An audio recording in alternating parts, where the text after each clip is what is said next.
Kesulitan yang dialami Rasulullah Shallallahu Alaihi Wasallam dan pengikutnya belum berakhir meski boikot telah dicabut.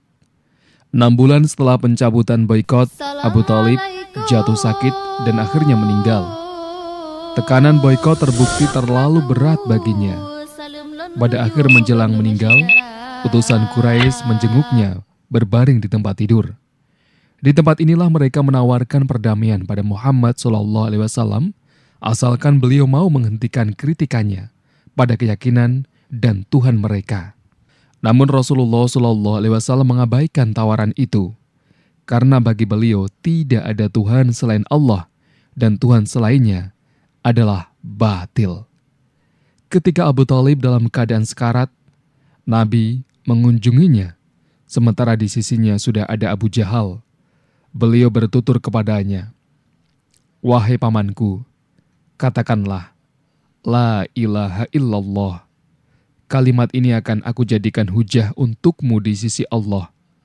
Namun Abu Jahal dan Abdullah bin Abi Umayyah memotong, "Wahai Abu Thalib, sudah bencikah engkau terhadap agama Abdul Muthalib?"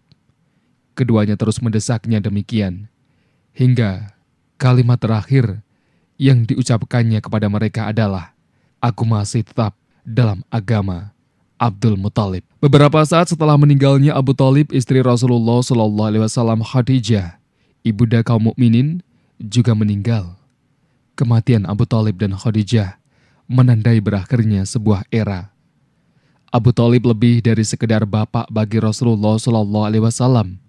Meskipun tekanan dari Quraisy begitu kuat, namun ia senantiasa melindungi sang keponakan sampai akhir hayatnya, meski harus meninggalkan warisan yang bisa ia dapatkan. Khadijah bagi Rasulullah SAW lebih dari sekedar istri.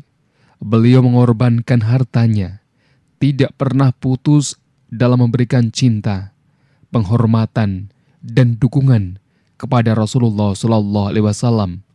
Sosok Khadijah merupakan nikmat Allah yang paling agung bagi Rasulullah. Selama 1/4 abad hidup bersamanya, dia senantiasa menghibur saat beliau cemas, memberikan dorongan di saat-saat paling kritis, menyokong penyampaian risalahnya, ikut serta bersama beliau dalam rintangan yang menghadang jihad, dan selalu membela beliau, baik dengan jiwa maupun hartanya. Untuk mengenang itu Rasulullah bertutur, "Dia telah beriman kepadaku saat manusia tidak ada yang beriman. Dia membenarkanku saat manusia mendustakan. Dia mengeluarkan hartanya untukku saat manusia tidak mau memberikannya. Allah mengaruniaku anak darinya, sementara tidak dikaruniakan kepadaku dari selainnya." Kehilangan Abu Thalib dan Khadijah menciptakan kekosongan yang luar biasa pada kehidupan Rasulullah SAW. Kesendirian yang beliau rasakan di Gua Hira mengemuka kembali. Kesedihan yang beliau rasakan atas kematian Abu Thalib dan Khadijah begitu dalam hingga tahun itu dikenal dengan sebutan Tahun Kesedihan. Dua peristiwa yang menyedihkan yang terjadi dalam masa yang berdekatan menambah kesedihan beliau. Kaum musyrikin Mekah setelah hilangnya pelindung Rasulullah SAW secara terbuka mendeklarasikan kampanye siksaan dan penindasan mereka.